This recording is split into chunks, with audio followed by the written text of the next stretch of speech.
uncomfortable and a holding again at all times. Be careful. Government officials insist that this is an isolated incident typical of the Vatican.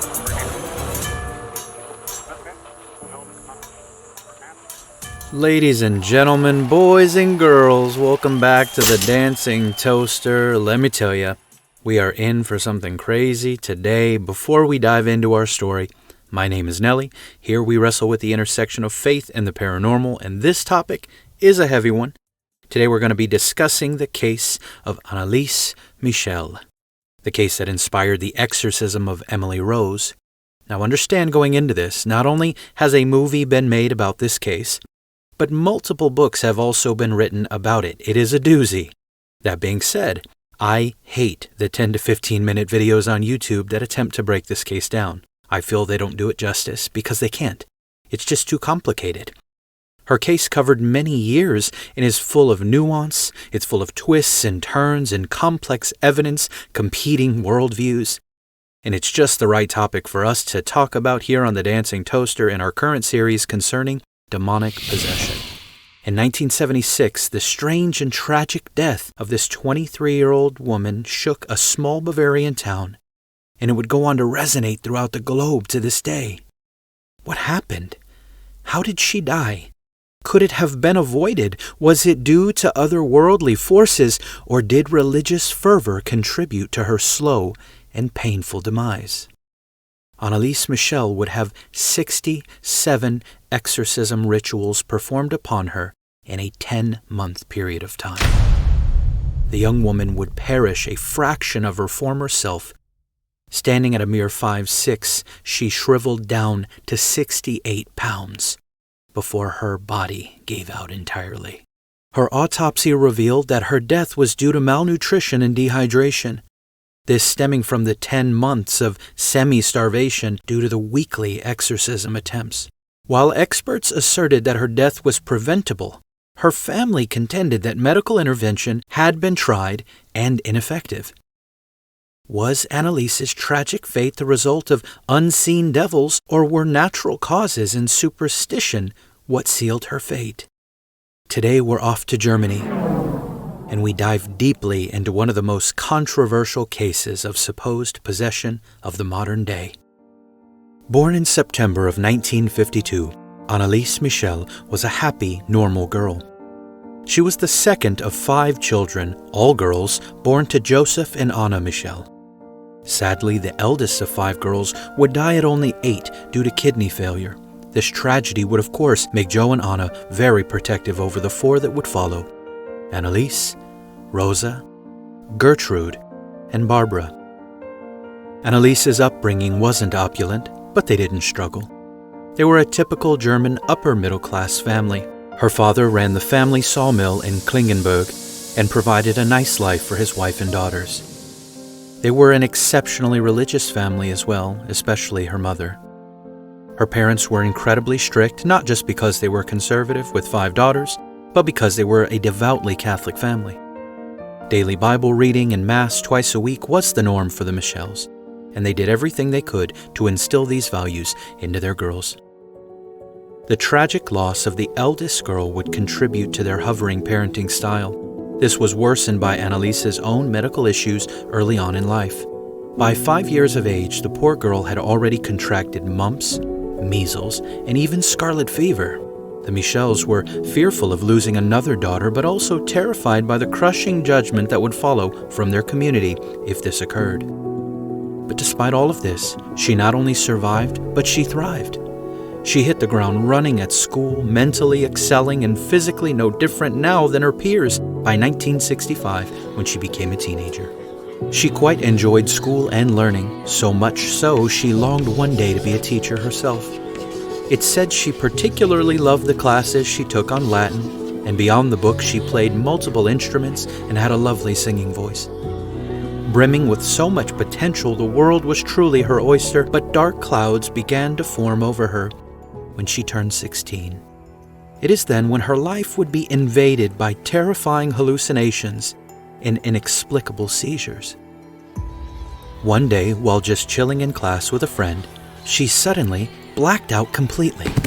Her dear friend Maria was quick to grab her. She kept asking her if she was okay. Anneliese came too, and they both agreed that she seemed okay, so they thought maybe Anneliese simply overworked herself that day. But the day was yet to end, and the nightmare was only just beginning. While Anneliese lay asleep that night, out of nowhere, just after midnight, she was forced awake by a crushing sensation.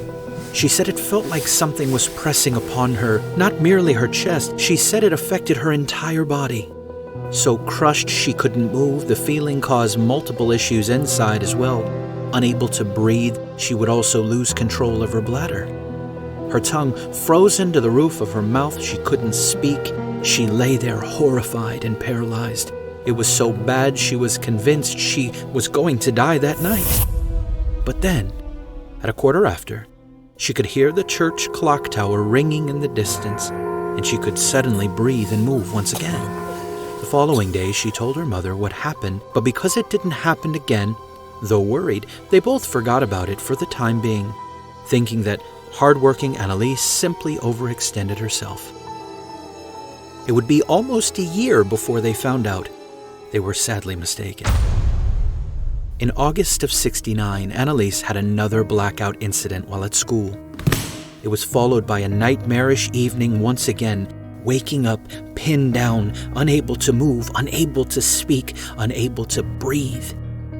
She informed her mother the following morning, and this time neither could write it off. Anna rushed Anneliese to the doctor that morning, who would refer her to a neurologist. Before they knew it, they were on a train to Aschaffenburg for answers.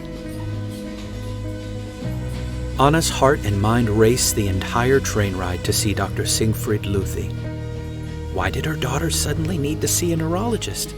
Why is she blacking out? Why is this happening to her? What does this mean for her future? She also was greatly worried about what others in the community would think. Now, before judging her too harshly, remember that in the small town they lived in, gossip spread quicker than the measles. The neurologist, Dr. Luthi, ran a slew of tests upon Anneliese, but found nothing. He told Anna that Anneliese was perfectly fine neurologically and psychologically. He instructed Anna to return later that month so that he might run additional tests, namely an EEG, to study activity within Anneliese's brain. Later that August, they found themselves in his office once again, but frustratingly the EEG showed, quote, normal physiological alpha-type brain activity. Getting nowhere with the testing, Dr. Luthi would once again discuss the terrifying nocturnal activity with Anneliese. He concluded the cause of all this may be tonic-clonic seizures. This is a severe form of epilepsy characterized by two distinct phases. The tonic phase is when the body stiffens and the person may or may not lose consciousness. Breathing can also be impaired temporarily during this phase. The second is the clonic phase, where the body experiences rhythmic jerking or convulsions of the limbs. One may also experience urinary incontinence during this phase, as Anneliese did. This diagnosis back then was called grand mal epilepsy. All of this seemed very helpful in terms of obtaining answers, but Anneliese couldn't shake the thought that the first time this happened to her, it lasted approximately 15 minutes. Dr. Luthi said that the seizures associated with this condition usually lasted no more than 3 minutes at most, so she stored this away. Being that it only happened now twice in less than a year, the doctor saw no reason to be alarmed or jump to any conclusions. It said that he had not prescribed any therapy or medications this early on. He simply advised them to monitor Anneliese and her condition for the time being. It would be a while before any of the neurological symptoms would reemerge, but unfortunately for Anneliese, this was the least of her current problems.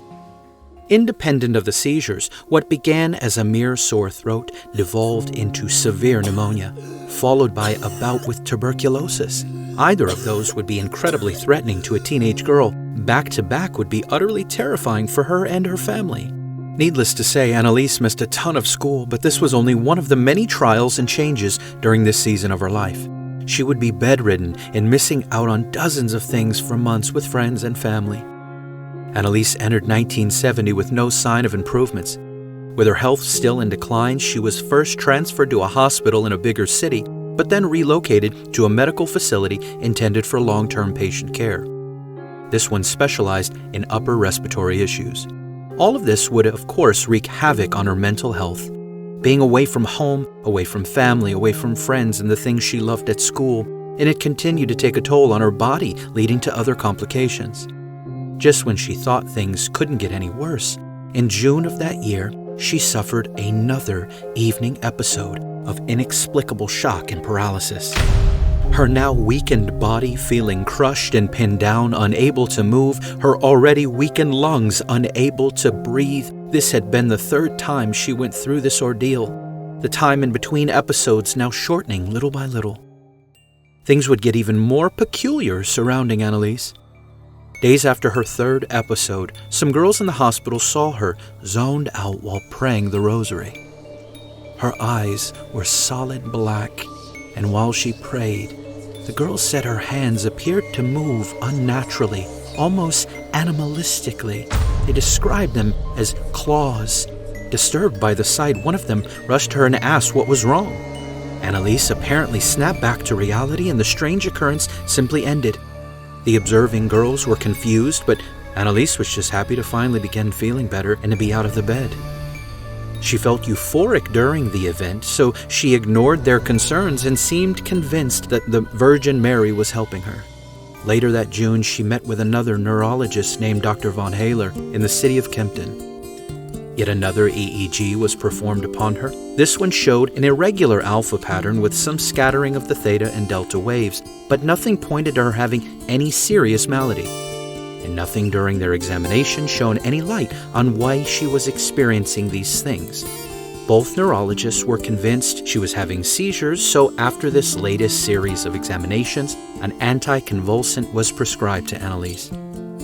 Following her time in Kempten, she sought that euphoria that she had praying the rosary a week prior. She began to think heavily upon Mary while praying the rosary once again.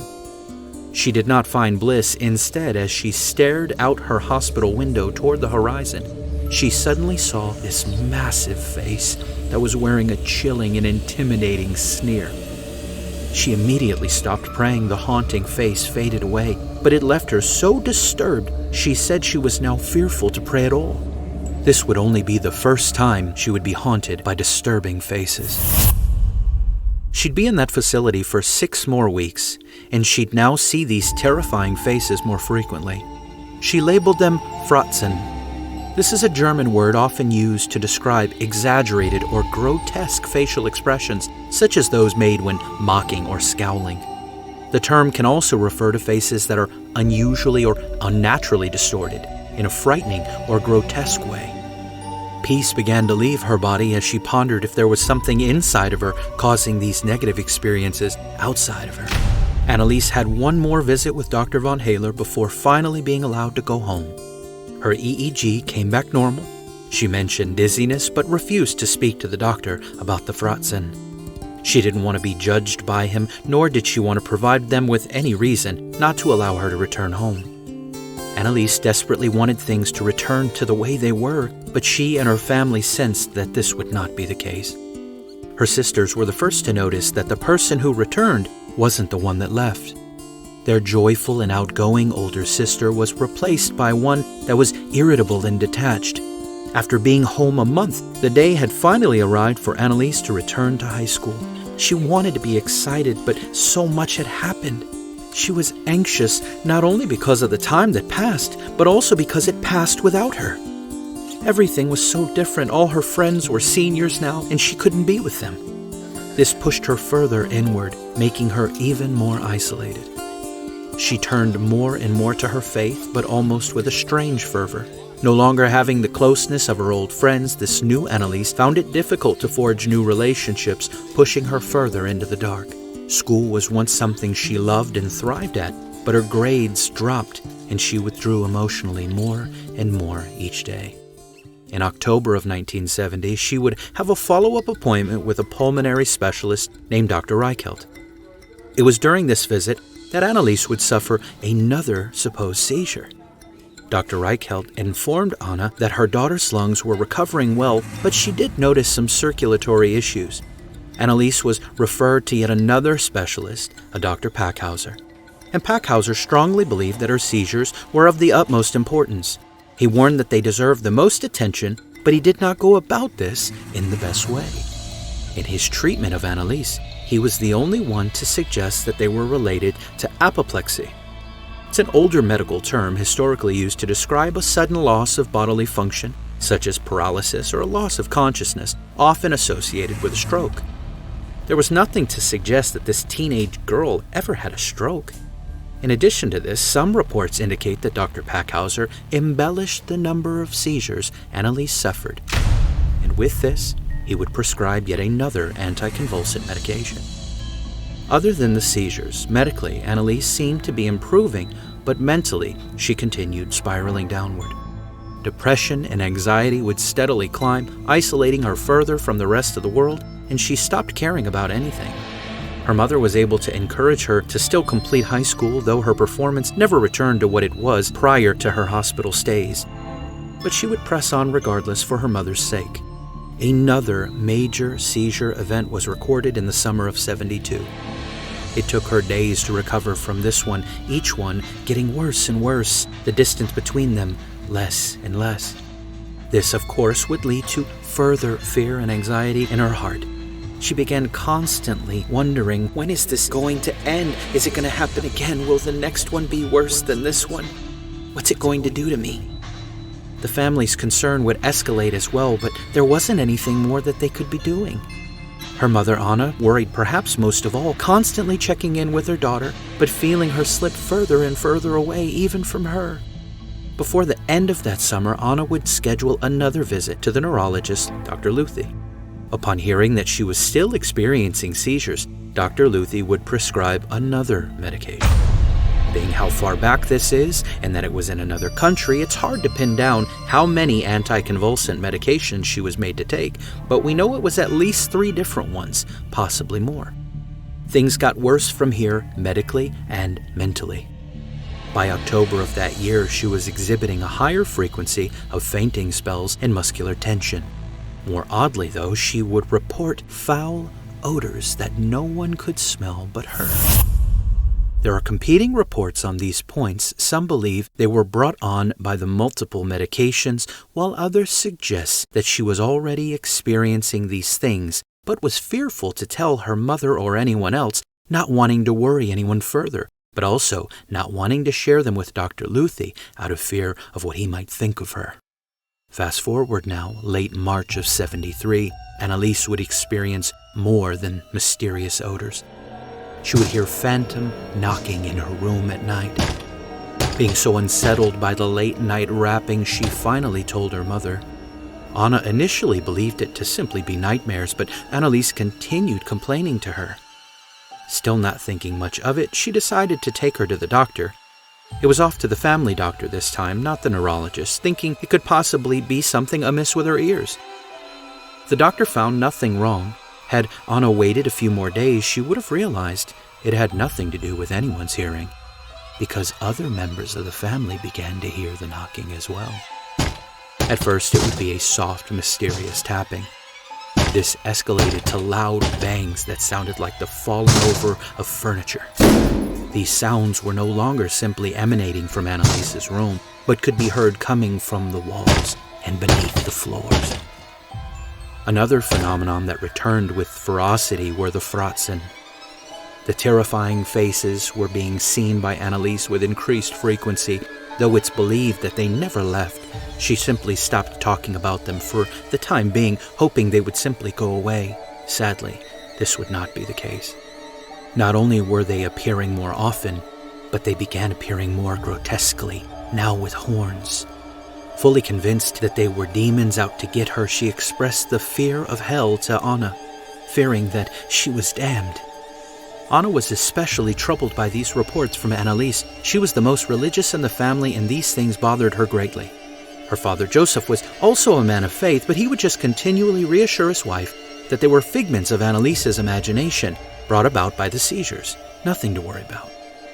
She was unaided by his reassurances. She was afraid that what her daughter was dealing with was not medical and not mental, but that it was malevolent and supernatural. She says what tipped her off was the day she walked in and found Anneliese glaring at a statue of Mary across the room. Not only were her eyes seemingly attempting to bore a hole through the Mother of Christ, but Anneliese's eyes also changed color, just like at the hospital. Anna says that her daughter's eyes were two onyx spheres sunken in her skull. If that wasn't bad enough, just like the hospital, Anna insists her daughter's hands appeared to change as well. She described them as animalistic and claw-like. She was so troubled by this sight, she fled the home and went for a drive in an attempt to calm down, her hands trembling on the steering wheel with terror. The family pressed into their religious beliefs. They begged for wisdom and guidance concerning their daughter, wondering if there was anything more they could be doing or should be doing. They were constantly praying and attending multiple masses, hoping to alter the state of Anneliese, but they said it did nothing. About a month later, Anneliese would become bedridden once again due to severe illness. The unfortunate young woman contracted another virus. This time, it was German measles. Like chickenpox, it's relatively mild when contracted during childhood, but when one catches it later in life, it's quite debilitating and considerably harder to bounce back from. She avoided hospitalization as the family doctor would come to her, but she once again missed several weeks of school. She would eventually recover, but it did little to help her mental state. She complained that the medications for the seizures were making her constantly fatigued and that they took away her desire for any connections with anything or anyone. Anneliese's father, Joseph, began to increase in concern as well for his young daughter. He decided that they should all visit a place called the San Damiano Shrine in Italy. The shrine is linked to St. Francis of Assisi, who allegedly experienced a vision of Christ speaking to him from the San Damiano cross. During his vision, he says that Christ instructed him to rebuild my church, which led to his spiritual transformation and the eventual founding of the Franciscan order. This is a very special place to many Catholics throughout the world. Joseph thought it would be nice to not only get out of the house, but to really get away. They could take in the beauty of the location, and perhaps Anneliese could experience her own transformation of sorts at this religiously significant site. She did, but not in the way that Joseph had hoped. When they arrived, it was said that Anneliese was incapable of entering the shrine. She screamed and said the dirt around the shrine physically brought her pain. She said that it felt like fire beneath her, and it was unbearable. The family attempted to bring her into the shrine from another entrance, but it did no good. She still said it brought her physical pain trying to enter. Since they couldn't go in, the family attempted to view the sites surrounding the shrine. Anneliese said when she looked at praying pilgrims, she saw them gnarling and grinding their teeth in her. Her eyes burned when she saw a photo of Jesus or one of the many images of saints that littered the location. When they tried to give her some of the holy water from the shrine's well, she says that it burned her too. That's not all. Some say that Joseph purchased a medallion from the shrine for Anneliese, but when she put it on, it hindered her ability to breathe. Everything about the site brought her discomfort and pain. Some reports indicate that during that day, Anneliese could be found repeating, My will is not my own. My will is not my own. The trip home wasn't any better. Anneliese was said to have started speaking in a deep, masculine-sounding voice, speaking ill of others on the trip. They had taken a bus there and back, and other passengers on the pilgrimage reported that a foul stench emanated from the young woman. They compared it to burning dung, and they attest to her behavior being equally foul. The family was in shock from the entire experience at San Damiano, but in the weeks that followed the trip, she seemed herself once again. At least as much of herself as she had been since the series of illnesses. She had completed high school, and her mother Anna was attempting to get her to register for college. Anneliese explained to her mother that she felt her depression and the nightmarish faces that plagued her throughout the day would make it difficult to do this. This was devastating to Anna, as that was always her hope for her daughter, and at one point in time, it was also her daughter's deepest desire. She felt it necessary for Anneliese to be seen once again by Dr. Luthi, one of the neurologists. Anneliese's final appointment with Dr. Luthi was early September of '73. Here she would finally tell him about the fratzen, the terrifying faces that plagued her day-to-day life. The doctor alleges that Anneliese wondered if it wasn't just devils outside that she was dealing with. Luthi says that Anneliese started to believe that there was a devil within that caused her to see the devils without. He attempted to press her on the matter, but she would not disclose any more to the doctor. Many believe Anneliese was testing the waters. They say he didn't respond well when she shared these details with him, so she decided to share no more with him or any other medical professional for that matter. Anna alleges that after this appointment, Dr. Luthi advised them to seek a Jesuit priest, but as long as he lived, Dr. Luthi denied these allegations. One thing we know for sure was that Anneliese's medications were altered at this final appointment. In addition to the anticonvulsants she was prescribed, the doctor put her on paracizine. This is a medication belonging to the phenothiazine class of antipsychotics, but one with sedative properties. It's a medication typically used for severe mental disorders, including but not limited to schizophrenia. Anna would say that all these medications caused Anneliese to become more and more depressed, more and more fatigued. Her daughter was still a husk of her former self, and it was all Anna could do to push her daughter Anneliese to register for school and hope for normalcy to return. But sadly it wouldn't. Anneliese was not in denial about the exhaustion either, or the depression. She says her attention span was shot, and the fratzen, the terrifying faces, they still haunted her every single day. The family decided perhaps it was time to seek out the aid of a priest. They were pointed in the direction of the priest of the Mother of God parish in Aschaffenburg, Father Ferdinand Habiger. They would meet the summer of that year, but at the time the priest saw no reason for spiritual concern. Even though they informed him about all that she was going through, including the bizarre happenings in San Damiano, Father Habiger disagreed that Anneliese was possessed. By the end of their meeting, he said they should continue to seek medical care for their daughter. The family was frustrated, most of all Anneliese, who was growing tired of dismissive doctors and debilitating medications. She was still seeing demonic faces, she was still suffering from night terrors, waking up paralyzed, unable to breathe. She didn't want another doctor, so instead, they tried another priest. This time they would be directed to Father Adolf Rodwick. Father Rodwick was a Jesuit priest in Frankfurt, Germany, but more than this, within the Catholic Church, he was seen as an authority on possession. His most notable work is known as Die Dominische Bessenheit in der Sicht des Rituale Romano. That roughly means demonic possession in the perspective of the Roman ritual. When published in English, the title would be Possessed by Satan, the Church's Teaching on the Devil, Possession, and Exorcism. Father Rodwick was informed about Anneliese and her condition. Though he believed there was the possibility of demonic activity, he was almost 40 miles away and pushing 80 years old at the time. He was about 78 in 73. So he said he was unable to aid the family, but he did point them in the direction of someone named Father Herman, who was much closer in Aschaffenburg. They got in contact with Father Herman, who actually came to the home. He'd make roughly 10 trips to Klingenberg to visit Anneliese and the Michel family. According to Father Herman, the visits were never incredibly long. He could tell the family was deeply religious and said that Anneliese herself was a nice young girl.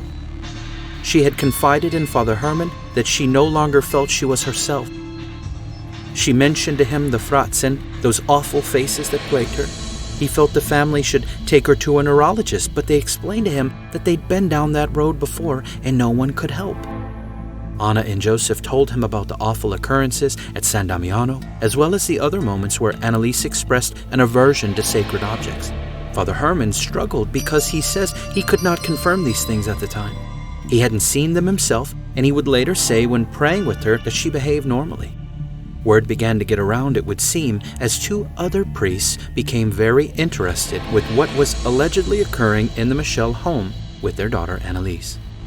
Enter Father Karl Roth and Father Ernst Alt. They were friends with one another, and according to Alt, he became aware of the situation from Father Herman.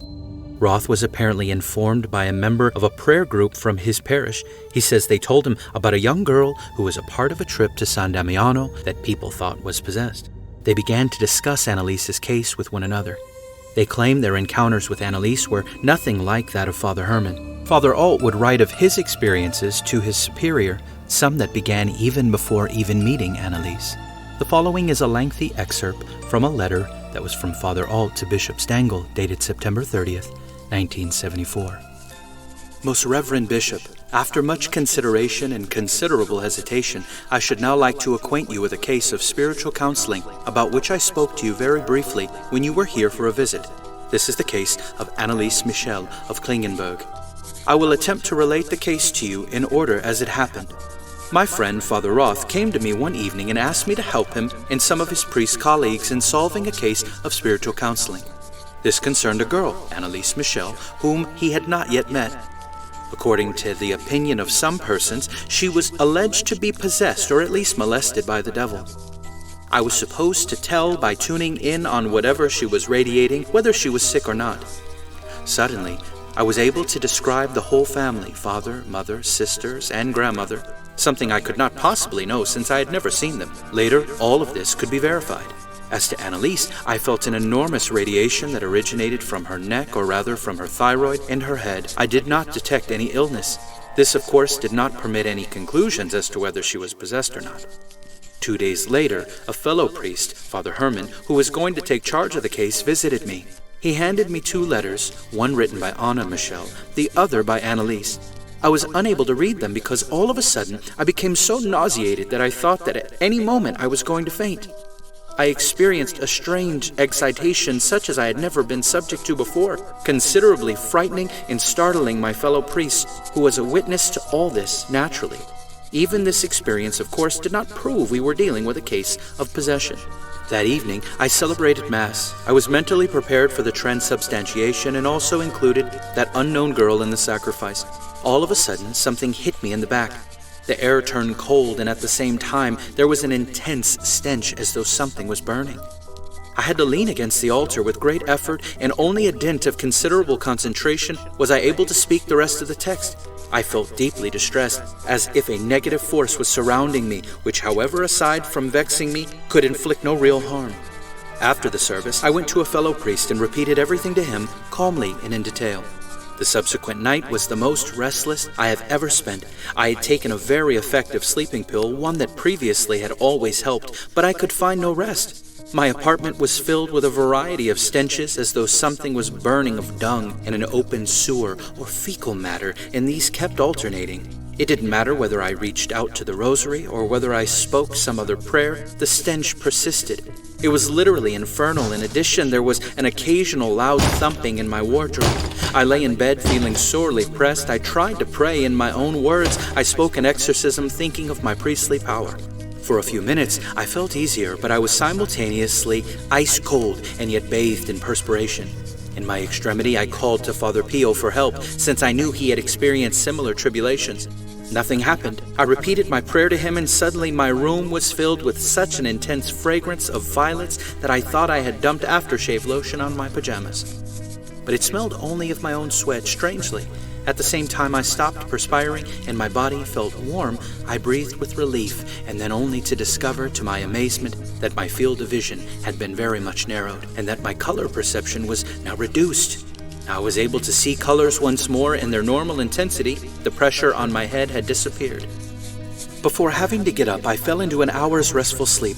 My night had lasted from 11 the previous evening until 5 o'clock in the morning, when the following evening I told my fellow priests about all of this. They were suddenly able to smell the same strange stench. The entire parish smelled as though burning, although the windows were open. The molestations did return a few more times, but they became less vivid, and if I prayed the exorcism prayer to myself, they stopped quite abruptly. Occasionally, it was as if I had to struggle against them. In the evening, I took a walk with my friend, Father Roth, and once more, as we talked about Anneliese Michel, we smelled the same series of stenches. That letter, as well as many other communications pertaining to the case, are taken from a book called Anneliese Michel, A True Story of a Case of Demonic Possession, Germany, 1976. Weeks after all of this, Father Alt would meet Anneliese for the first time. She was severe and colorless. She said she was desperate for someone to believe her. After Alt and Roth cross-examined Anneliese, they felt there was indeed a possibility of possession. Father Alt especially sympathized because of what he himself claims to have experienced leading up to their meeting. Anneliese apparently liked Father Alt. Unlike all the doctors, she felt that if anyone could help her, it would be him. The priests would continue their intercession for Anneliese. It seemed to help, as Anneliese did register for school in Würzburg. She also pursued dual majors, education and theology.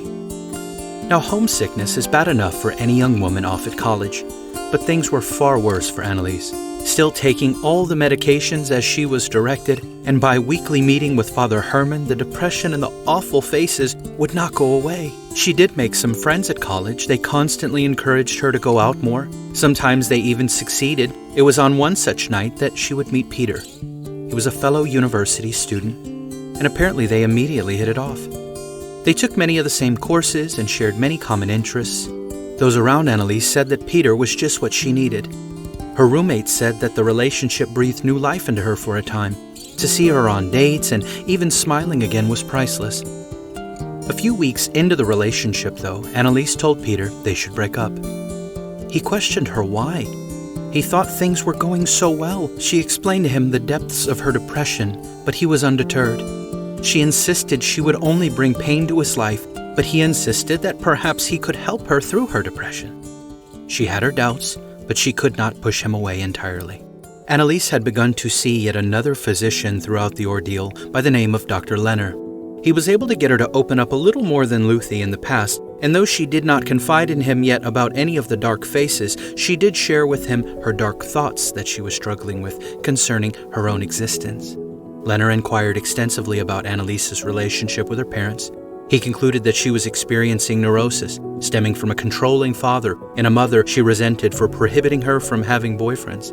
Considering Anneliese's account of her symptoms, Dr. Lenner suspected epilepsy as the underlying cause of her seizures and referred her to the University Neurological Clinic. Anneliese would go as directed to the clinic. She underwent another EEG, this one with Dr. Irmgard Schleip, the academic director of the clinic. During the procedure, she noted irregular patterns in the left temporal region of her brain, a finding absent in the previous 5 EEGs performed. She too concluded that epilepsy was likely the cause. Dr. Schleip switched Anneliese's medications after their visit. One that she was on was called Dilantin. It was changed to Tegretol. She did this because she felt that the Dilantin had not fully controlled the epilepsy-like activity. Tegretol, like Dilantin, comes with potential side effects including fatigue, nausea, and dizziness.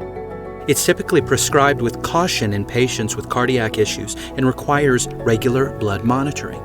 Recommended blood tests include weekly tests during the first month, monthly tests for the next 5 months, and 2 to 4 times annually after that.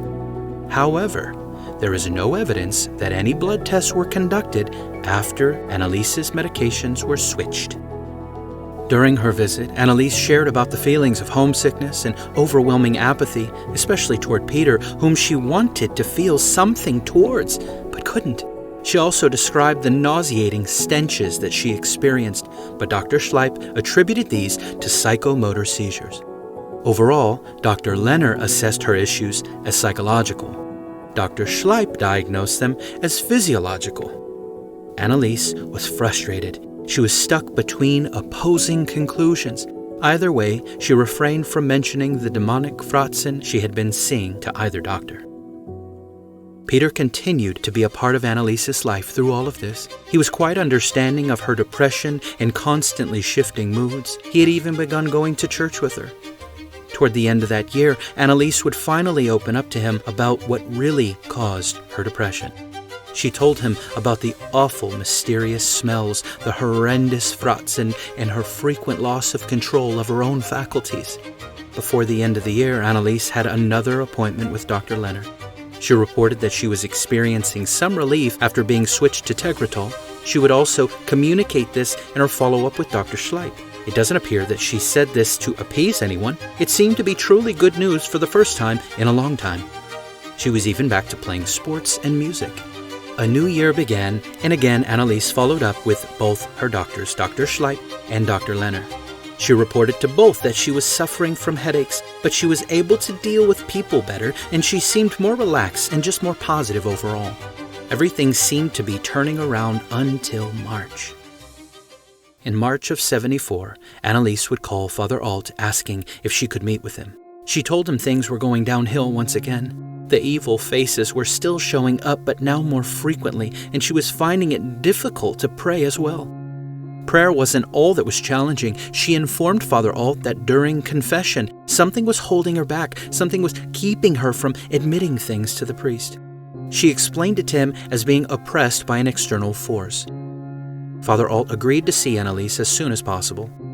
Anneliese and Peter would drive to Father Alt. He says that as soon as he prayed with her, there was an immediate and noticeable improvement in her overall demeanor. He told her to press further into her faith.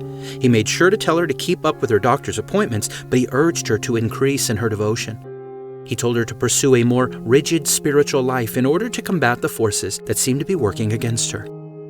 By the spring, Anneliese saw Dr. Schleip and Dr. Lenner again.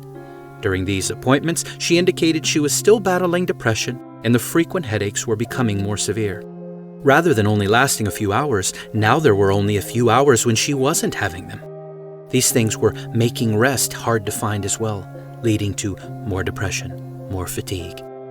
An observation made by Dr. Lenner during the visit was that her reflexes had slowed down considerably as well. By late spring, Anneliese was experiencing something like paralysis on one entire side of her body. She would try to stand up but was unable to do so. She said that one entire side of her body was no longer functioning properly. This was devastating to Anneliese. She would communicate her despair with Peter. She didn't understand. She was doing all that the doctor said. She was taking all the many medications. She kept falling back to square one, or even worse. One step forward, 2 steps back, medicine to medicine, test after test, clinic to clinic, doctor to doctor. When would it all end, she thought. She was exhausted. Dr. Schleip, doing all she knew to do, performed yet another EEG upon Anneliese. She didn't understand either, though it seemed better than the last. There still appeared to be some damage or abnormality in Anneliese's left temporal region. It was Dr. Schleip's opinion that the seizures Anneliese was still suffering from were simply because she wasn't taking her medication as directed. But Anneliese insisted otherwise. She insisted that she was. All the while, Father Alt continued consulting 3 other priests concerning Anneliese's case: Father Roth, Father Herman, and Father Haviger. All of these men wondered, was Anneliese dealing with schizophrenia? Was it hysteria brought about by epilepsy? But what about the smells? What about the fratzen? Each of them had seen mental illness and had even spent time with people in mental facilities. They felt strongly that this wasn't the case for young Anneliese. Doctors could not say with certainty that she had epilepsy.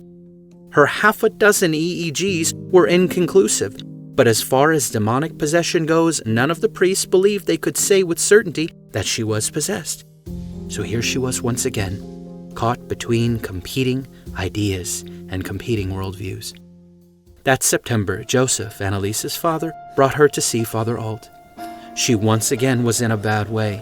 Depression and anxiety spiked. Her body started acting out of whack. Father Alt counseled Anneliese. He then proceeded to pronounce a priestly blessing over her. These things seemed to help. He then prayed for the young woman, which lifted her countenance even more. He alternated between prayers and blessings for a period of about 20 minutes. Her strongly dilated pupils began contracting after each one. Joseph was shocked and grateful for the results of the priestly intercession.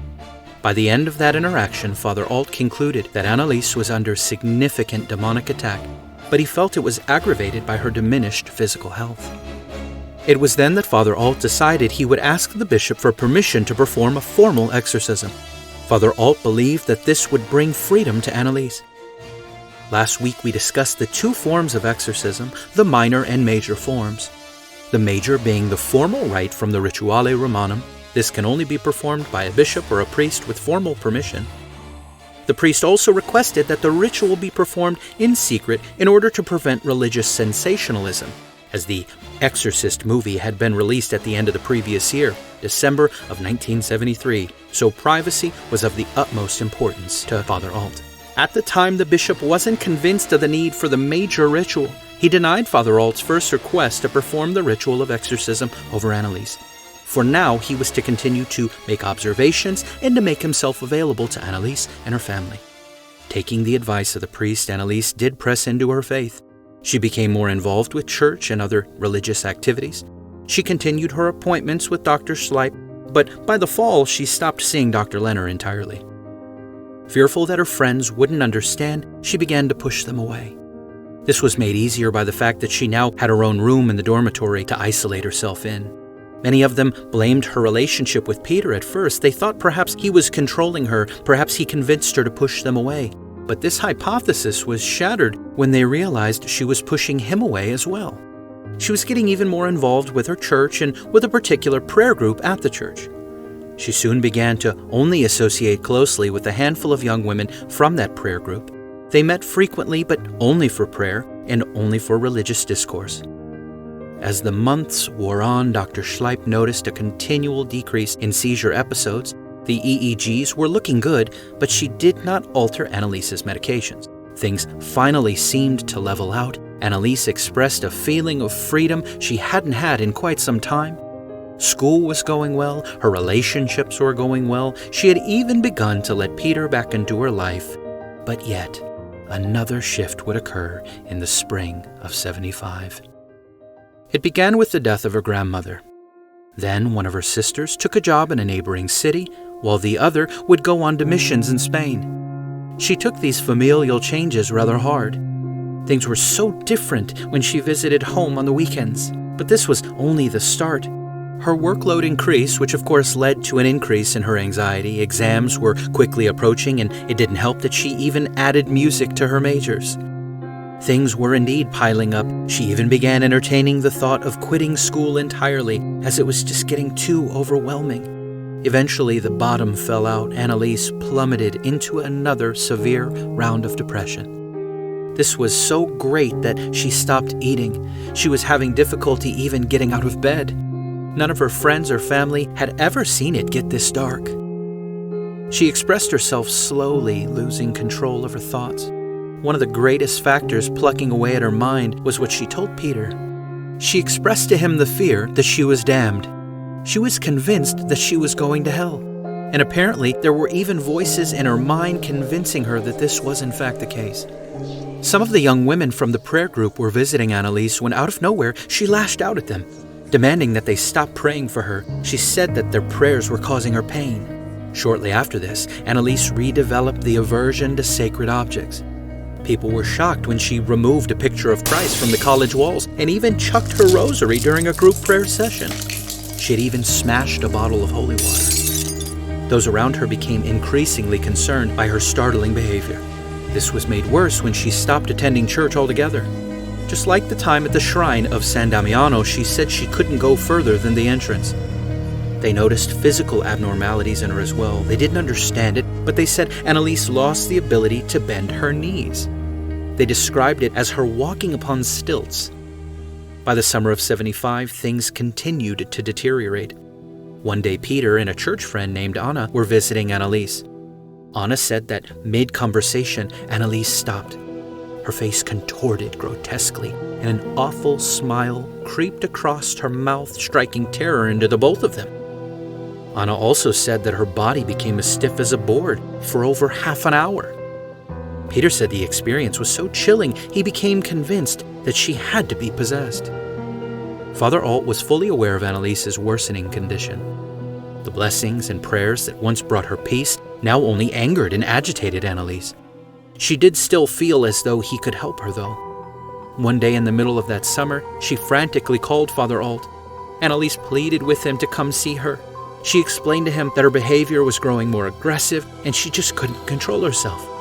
She would desire the company of Peter or her friends from church, but when they were around her, she violently threw things at them. She cried to the priest, begging him, "Please help." He rushed to her the following day. She immediately opened the door, absolutely distraught. She told the priest what she had previously expressed to Peter.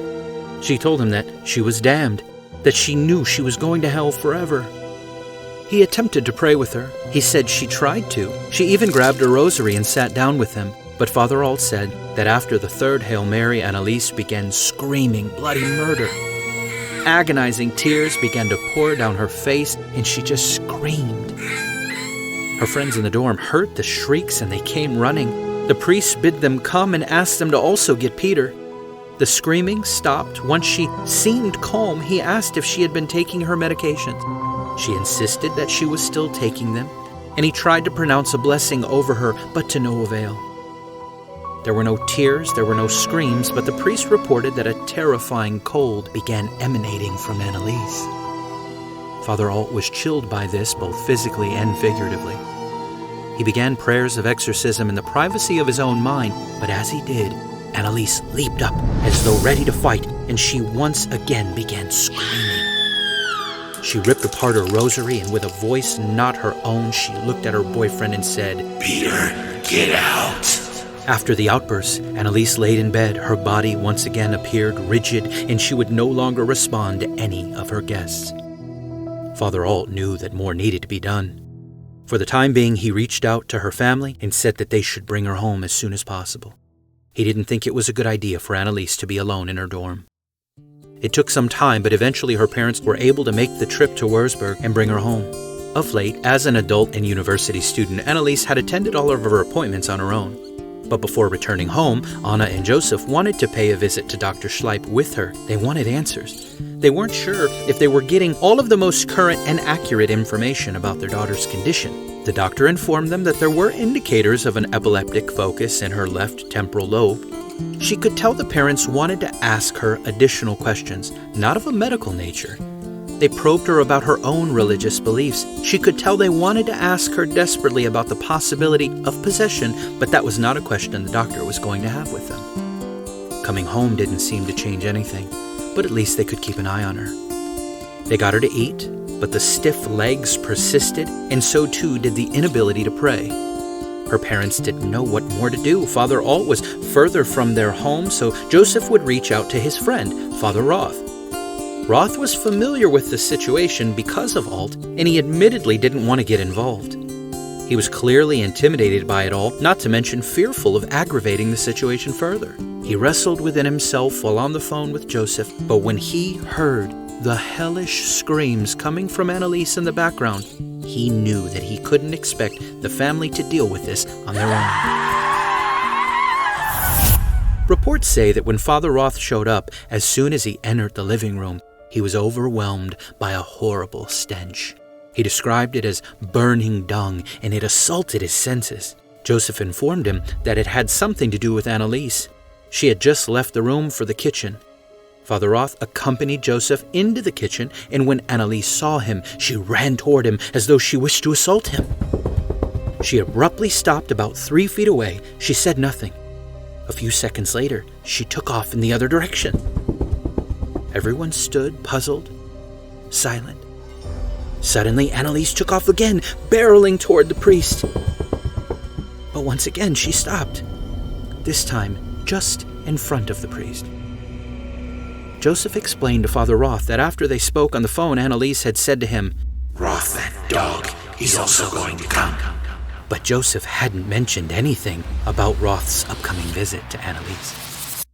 After running at him twice and then abruptly pausing just in front of him, she broke her silence and began this nightmarish shrieking. Her screams tore through the kitchen. They penetrated the rest of the house, shattering everyone's ears in the process. She then began yelling at Father Roth, "Get out! You're tormenting me! Get out!" Joseph and Anna pleaded with him to stay, so he did, standing right there in the middle of the kitchen, staring down the troubled young woman. She stopped screaming. There was another long, awkward pause. How long, no one can truly recall. Then, out of nowhere, Anneliese quickly reaches for the rosary on the table and violently casts it to the floor, resuming her screaming. It was then that Joseph took Father Roth quickly outside so he could tell him more about what had been going on with Anneliese lately. The priest re-entered the house after their discussion. The family wanted him to pronounce a blessing over Anneliese, but this is what he said happened. "They entreated me to say a blessing over Anneliese. But even when I just attempted to take my crucifix out of my pocket, she did not know that I carried one with me. The demon in the girl began to rage. It finally got so far that she attempted to throw a 5-liter container filled with water from San Damiano at me. Interestingly, the yoke fell from a raised arm, landing right beside me instead of hitting me." A few weeks after this, Peter decided he had to see Anneliese before the next semester began. He didn't imagine they'd be driving back to university together, given what he had seen last time, but he went hopeful because of how much he cared about her. He convinced her to go on a walk with him even though she was still experiencing difficulty with the task. He really wanted to talk with her, and he really desired for her to get some fresh air. They didn't get very far, sadly, before he realized that they should head back. Her difficulty walking was worse than before, but then the unexplainable happened. Peter reports that mid-conversation, Anneliese stopped dead in her tracks. She began to gaze at herself, starting at her feet, then slowly moving up to her hands. When she arrived at her fingers, she began bending them in amazement. She stared at them as though a newborn seeing them for the first time. After this, she started to move slowly but normally. Seeing this, her eyes lit up as she began to walk faster and then faster. It looked as though she was going to jump into a full sprint until she remembered that she was not alone on this country road. She ran to Peter and threw her arms around his neck. She began yelling, I'm free, entirely free, like never before. Neither one of them understood it, but they both sought to rush home so they could share the good news with their mother and father. Everyone was so happy and full of hope, so much so that Anneliese would go back to university with Peter for the fall semester. If only this was where the story ended. One day, while they were innocuously shopping at the grocery store, Anneliese abruptly stopped in the middle of the aisle. She looked up at Peter and said, I think it's starting up again. Her face tightened, her legs stiffened, her walk once again becoming a hobble.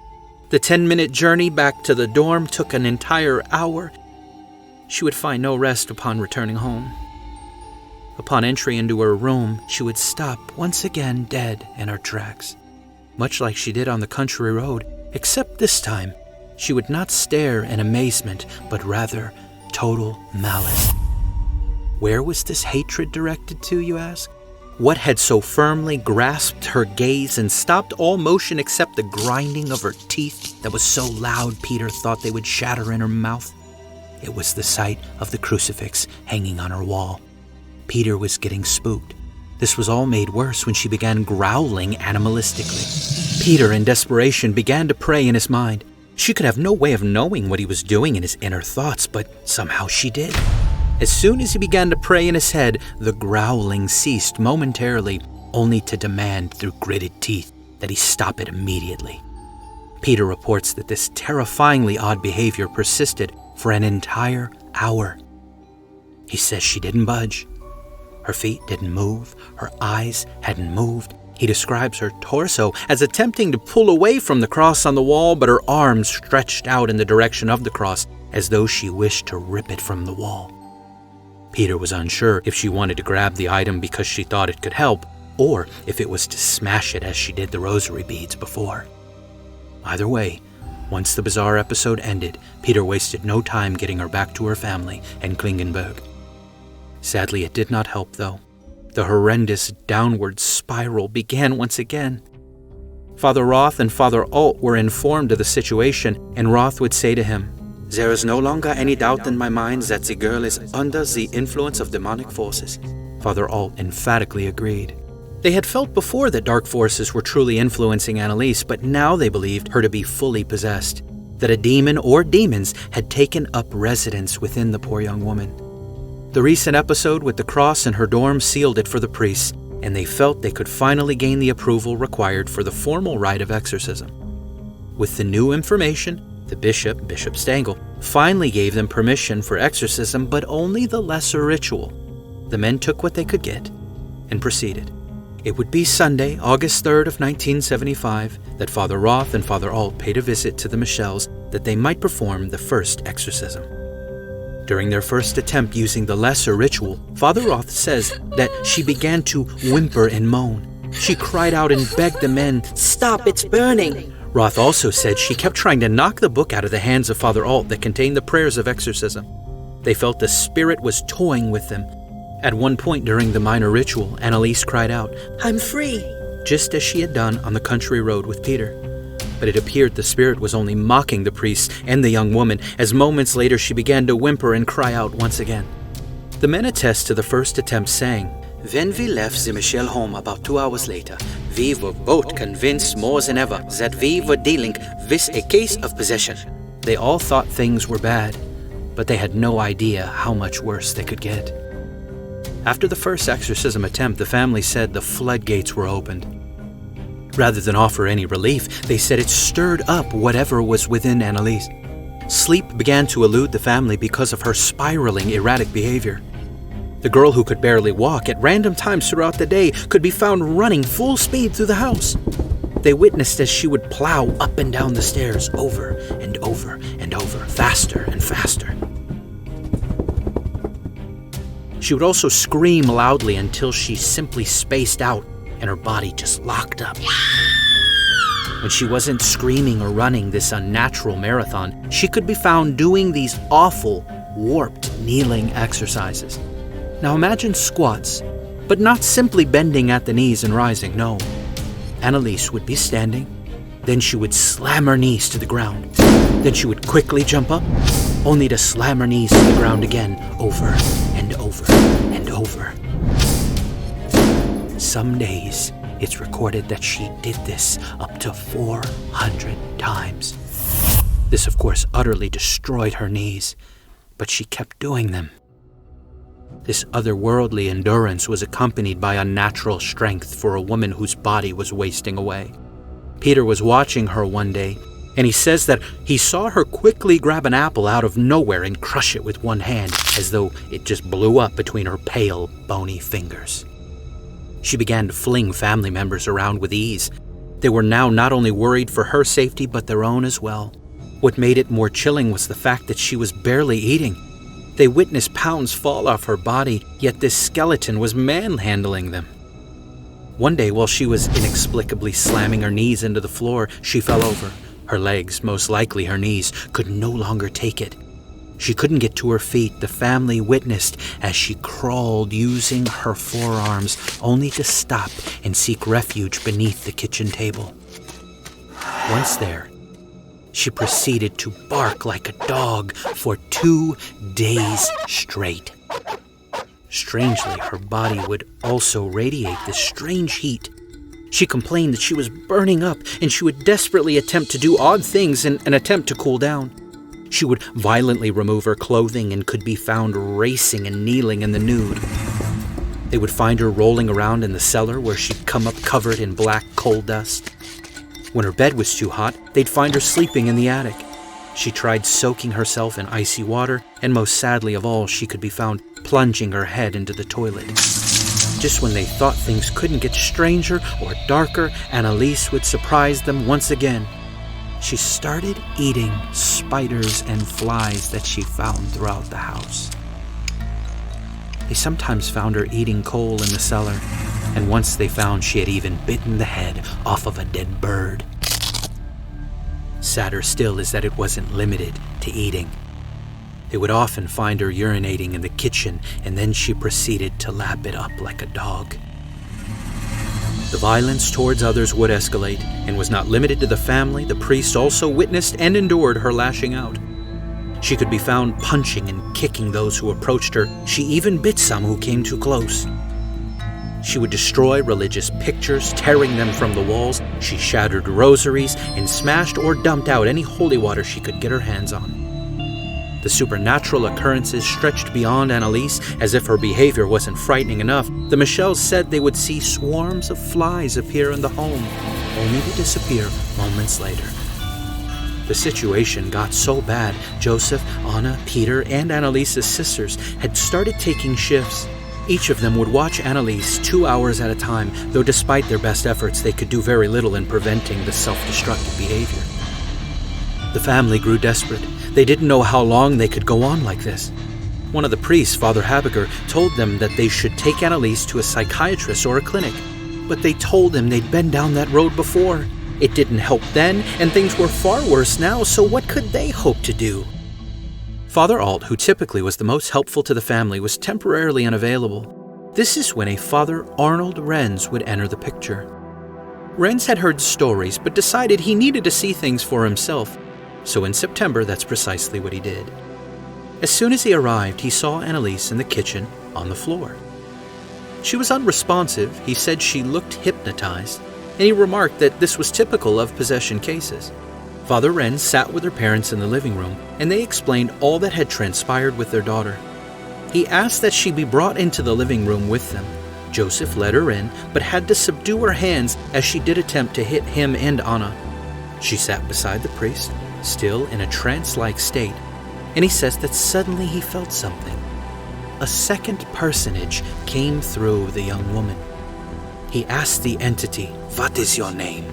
She uttered in a voice not her own, "Judas." Unsurprised and undeterred, Father Wren held her by the wrists and simply looked at her. She became lucid for a moment. Her rigidity had fallen, and he spoke to Anneliese directly. They held a brief conversation where he assured her that they would not abandon her and that he intended to help her through exorcism. But at the moment he mentioned that word, the rigidity returned. He could feel her body tense up once again. He then asked Joseph to take Anneliese back to the kitchen, so he did. He told her parents he saw all he needed to see. He was convinced that she was possessed, and he needed to determine how to proceed. He said this of his departure. When I left the house, Anneliese came out of the kitchen and slapped my cheek.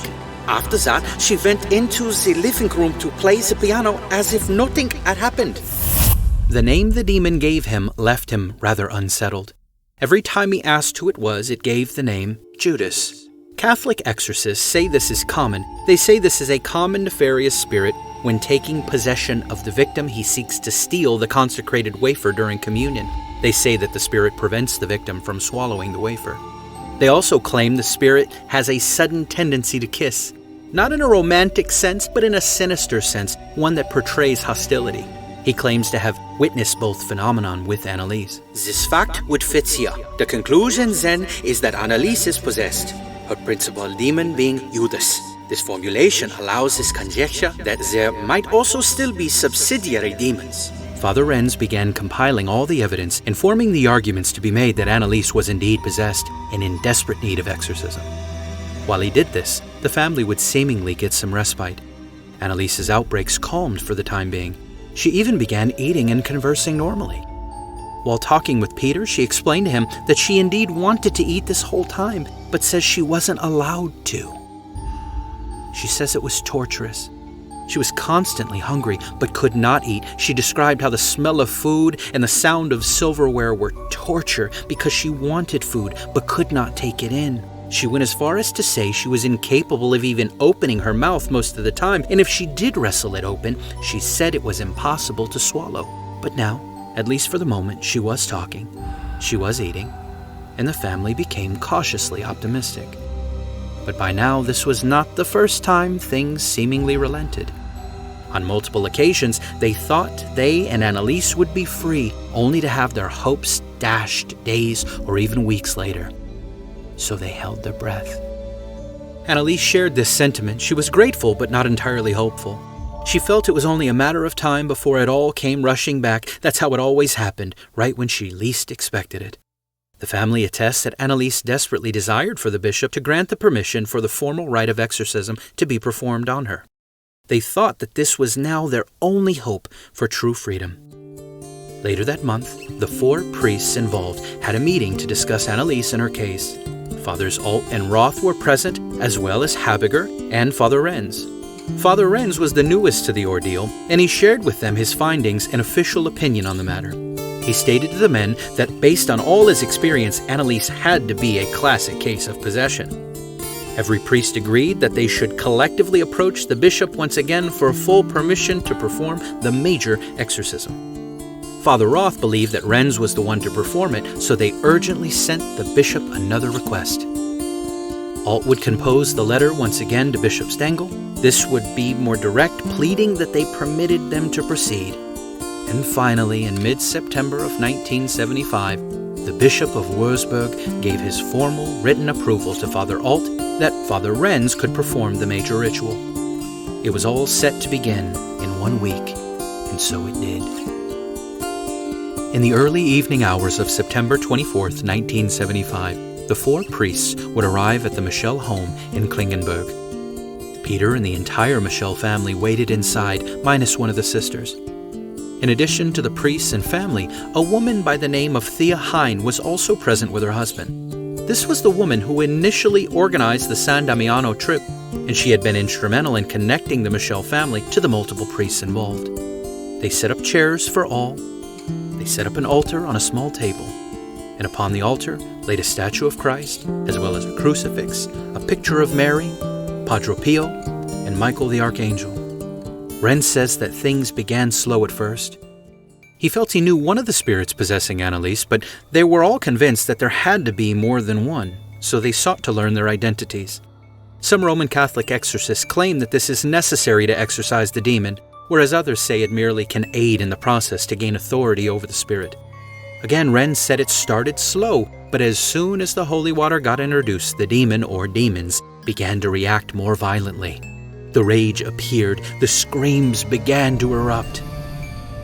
Anneliese began thrashing and writhing, biting and kicking. Eventually, 3 of the men present were needed to subdue the young woman.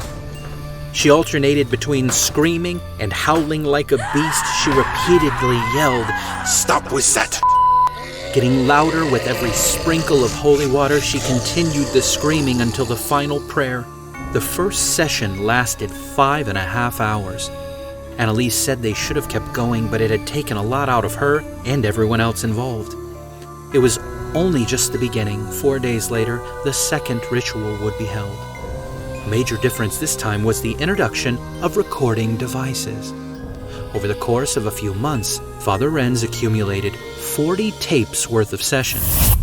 I will say it is some of the most terrifying stuff I've ever heard.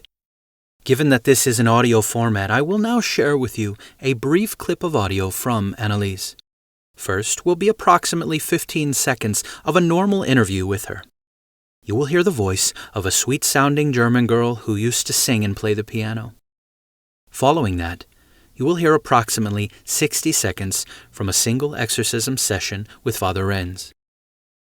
I interrupt the story to warn you, as I know that some would rather avoid it altogether, and I understand, especially if you have younger listeners with you.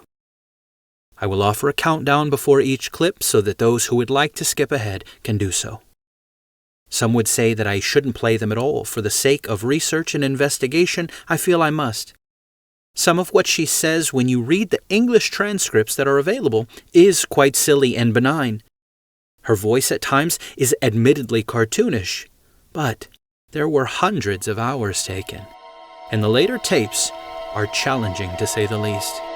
I will let you be the judge. First is her normal speaking voice.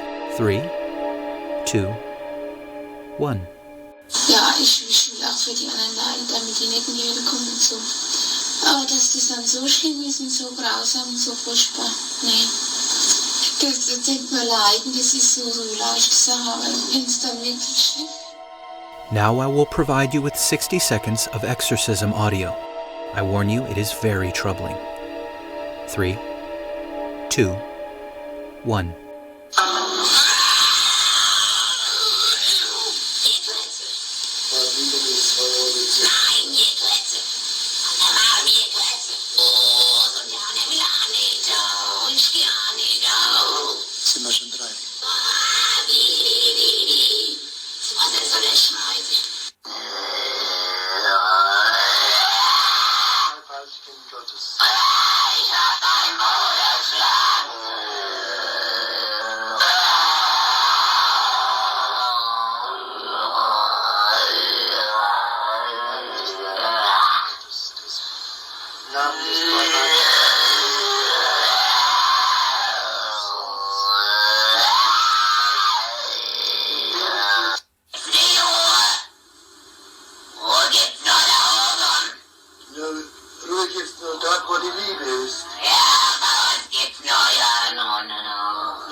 As I said, the screaming and growling is incredibly unsettling, especially if you've seen what she looked like.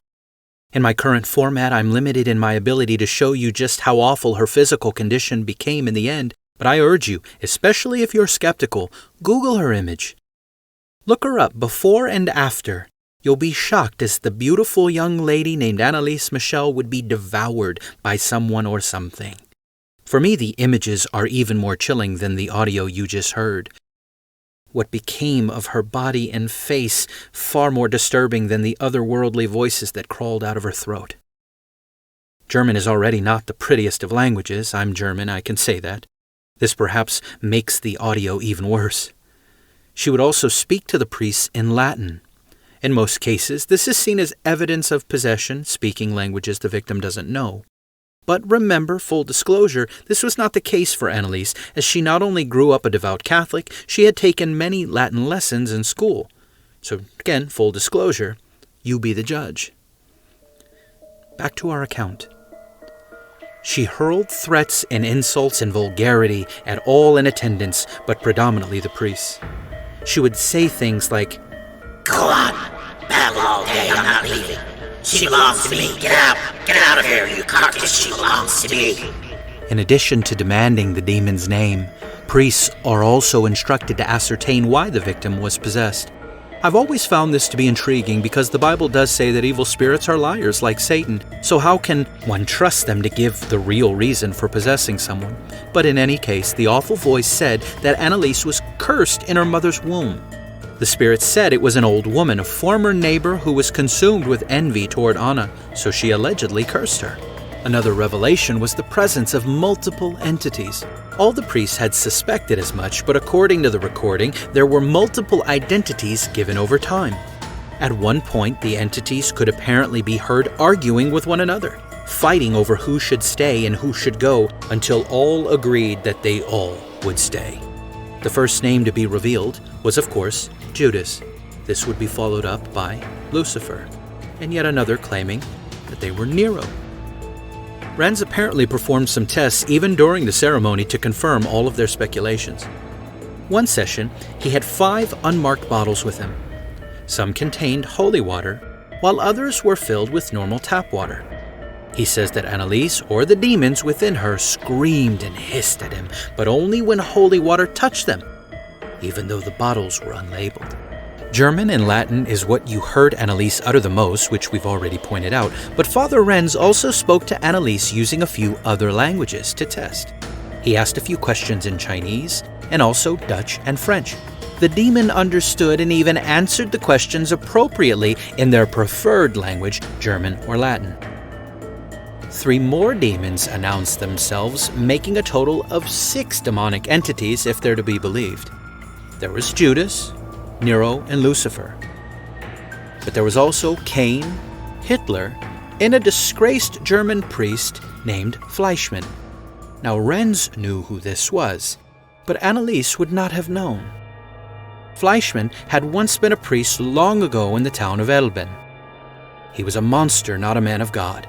He was a drunk and a womanizer. He fathered 4 illegitimate children in the village. He was also very cruel. It said he once beat a man to death in the parish house, and that he also beat a woman so badly she was hospitalized for months. Back in 73, Father Alt first became the pastor of Elben's church. He would first become aware of Fleischmann from reviewing historical records within the church. Fleischmann's evil past was discovered in the archives dating back to the 1300s. Now it's 2 years later for him in the modern day, and everyone was taking a break one night from the exorcism procedure, and Father Alt mentioned Fleischmann's name in a casual conversation with another priest.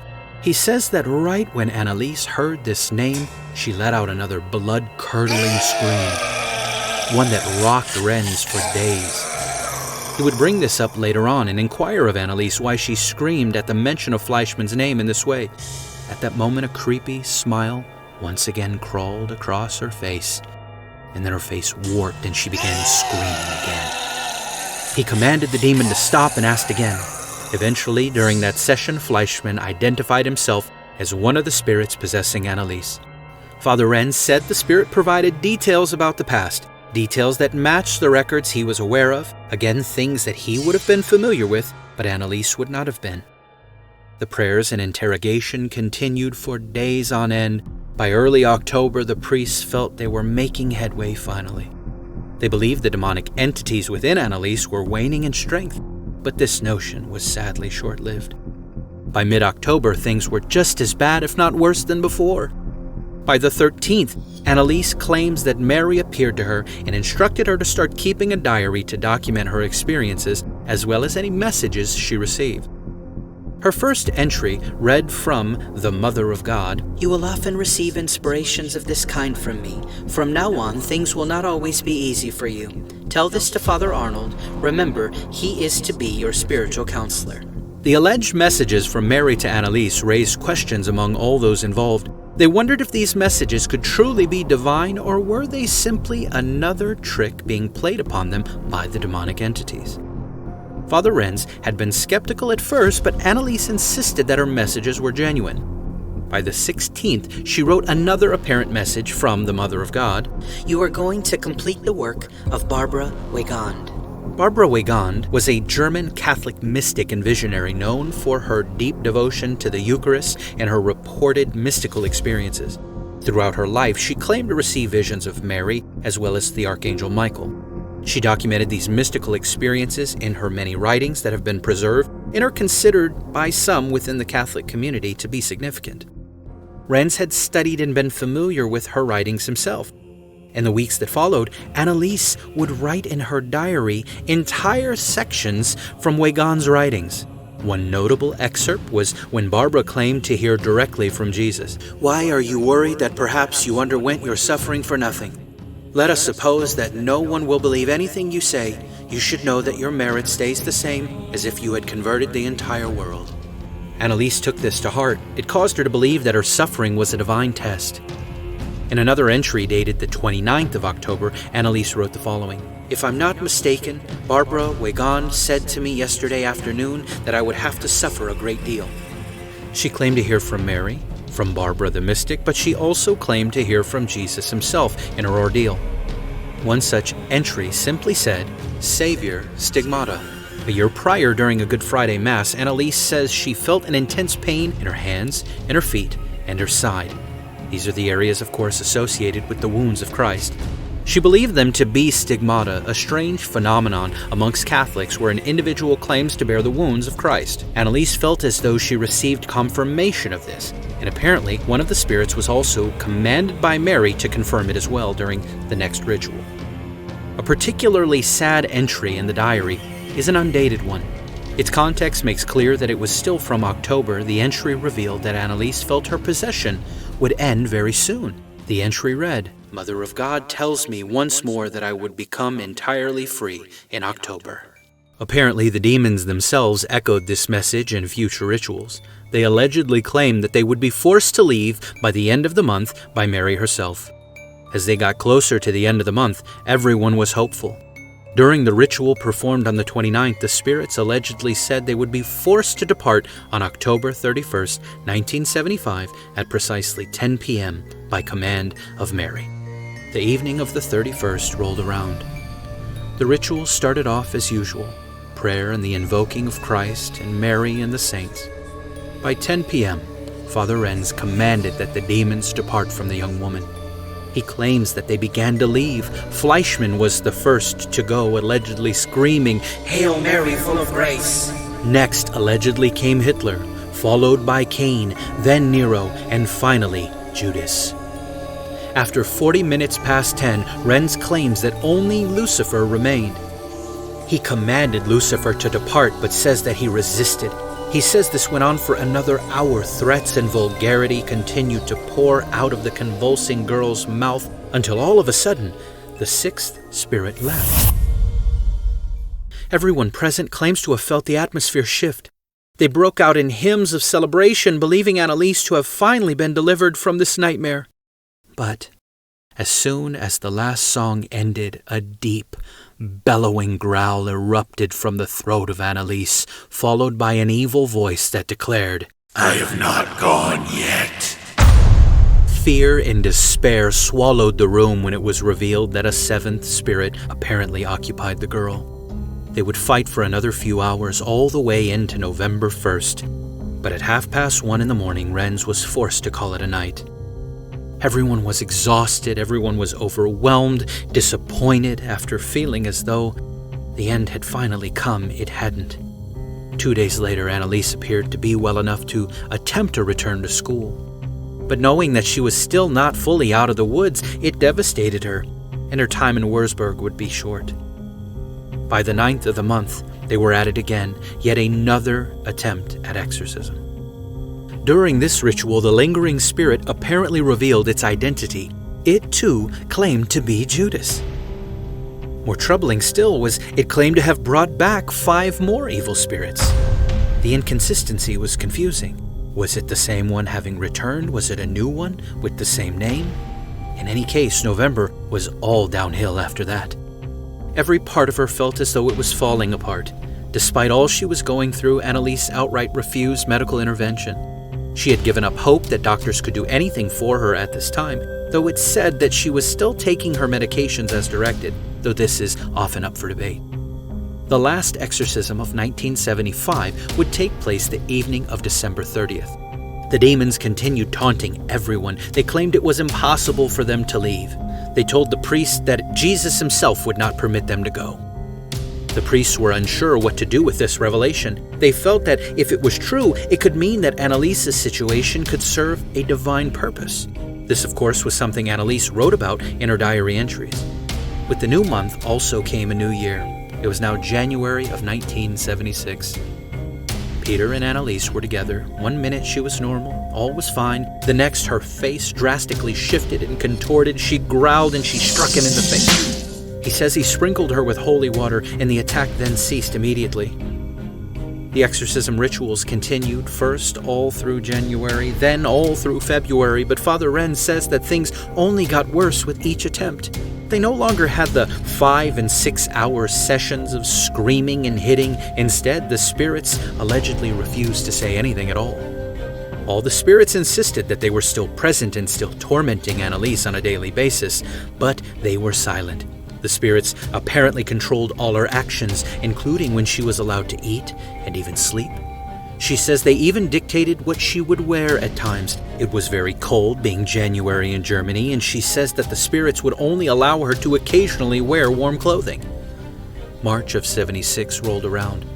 She was beyond her wits' end. She confided in Father Renz, saying, I always thought I would want to suffer for others, so they wouldn't have to go to hell. But that it could be this bad, this cruel and terrible, I never imagined. She had what some believed to be another seizure episode in early March, but she outright refused medical care for it. The friends who found her in that state took her word for it, as it did appear to pass. The family wasn't too pleased, though, when they found out. Once again, in Klingenberg, Anneliese's well-being declined further. Her body was becoming so frail she couldn't walk without help. The exorcisms continued, now twice a week with Father Renz, but he says the demons continued to taunt him. They refused to engage with him or any other priest during the ceremony. They got quieter and more withdrawn, and so too did Anneliese. One change she had shared with Peter and Rosa was that she no longer saw the Fratzen. Those terrible demonic faces that haunted her all these years were finally gone, but it was of little comfort. Though she didn't see them without, she still felt them deep within. Still controlling her actions, depriving her of food, leading to other self-destructive behavior. Spring of 76, there was another spike of unusual activity in her life. In mid-April, she felt the need to go to the chapel and kneel in prayer. But once she got there, she apparently became entirely immobile. Her body locked up. She says she couldn't stand back up. She says she couldn't even move. Shockingly, the skin on her knees was split wide open as she knelt on the hard chapel floor. Her legs were covered in blood, her body frozen in place until the following morning. The next night, this would have been Holy Thursday, she attended a church service, but again something awful happened while she knelt in prayer. She claims to have felt an overwhelming force smashing her into the pew. She felt it was a reliving of Christ's agony on the cross, as though she were experiencing elements of the crucifixion. Through April and May, things only escalated further. Her body grew even more frail as it continued to refuse food and drink most of the time, and still saying that it was the spirits causing her to be this way. When she did try to eat, she insisted still the demons were preventing her from doing so. Episodes of paralysis returned with increasing severity, so bad she could fall to the ground and remain inactive for hours at a time. She continued to refuse medical attention, and she pressed on with the exorcisms. It's now June 1976. Anneliese's body physically could not go on much longer like this. She was beyond underweight, her poor frame riddled with sores and bruises all over. She needed help to stand, to walk, to do anything really. Her face was sunken in. She looked more like a corpse than a person. Despite all of this, she didn't waver in her belief that her suffering was somehow divinely ordained. She apparently told Peter and her family that in July there would be a resolution. She would not be wrong. The final weeks of this young woman's life were filled with further suffering. More paralysis, more seizing and convulsing and screaming for hours at a time. She insisted she wanted no medical intervention. She was thoroughly convinced that her situation was spiritual, not physical. June 30th, 1976. This is the day of her final and 67th exorcism ritual. Anneliese was so fragile and weak that she could barely get out a single word. All she managed was a whisper to her mother. "Mama, stay with me. I'm afraid." That night, Anneliese fell into a deep sleep. The following morning, on July 1st of 1976, Anneliese Michel walked into a sight no mother should ever have to see. She found the lifeless body of her daughter lying in bed. Anneliese Michel died at the tragic age of 23. A life of pain and confusion finally ended. Anneliese's death sent shockwaves not just through her family and friends, nor the small town she grew up in. It would send shockwaves through all Germany and beyond, as the existence of the supernatural would be up for discussion within a German court. When she died, her frail and fragile frame weighed just 68 pounds. The autopsy revealed that her death was caused by starvation, worsened by extreme dehydration, as we said at the start. Her post-mortem exam revealed that her internal organs, including her brain, were all in healthy condition. They displayed none of the abnormalities commonly linked with someone who had epilepsy or seizure disorder. This raised all manner of questions about the accuracy of the years of medical diagnoses she received. However, her body reflected the significant physiological and psychological strain of many, many years. What are we to make of all of this? Join me next time as we discuss the legal proceedings as well as the theological implications of this tragic and controversial case. I know some of you are going to hate me for making this a two-parter with a cliffhanger ending, no less, but I warned you, this one was a big one. Please forgive the emotions erupting through even as I give this case. I try to remain professional, but the more I study this poor woman's life, it was hard not to have a broken heart in going through it, and I wrestled whether or not to do another reading of it, but decided to leave it in there because, well, she was a real person, a real soul, and one that we will continue a real discussion on because she had some real bad ideas given to her by those around her. When you hear from me next week, we'll cover the controversial court cases. Her parents are going to be charged, and it will be heated. But as we wrap up our discussion of this case next time, we'll also delve into some of the issues with the Rituale Romanum, with Roman Catholicism, and with the abhorrent worship and prayers to Mary. I know that's a spicy place to end as well. Again, I know we don't normally do this. I promise you'll be glad that we did. Despite me making you wait and despite me getting choked up, please still like, share, rate, subscribe, follow, do all the things wherever you consume the Dancing Toaster. But whatever you do, don't consume toasters. I love you. I'm out. Report suspicious activities and call 911 for immediate response. Expect delay. Nobody else will be taken from the south. Stand by. Flight 022. Maintain approach. You're clear for Expect traffic delays and restrictions. Take personal security precautions to avoid becoming a victim of an attack. Avoid crowded public areas and gatherings. Airbus 27 maintaining 4,000 or wait.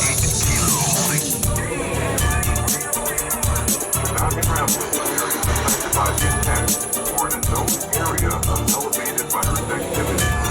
Emergency supplies accessible and opposing a gas at all times. Be careful.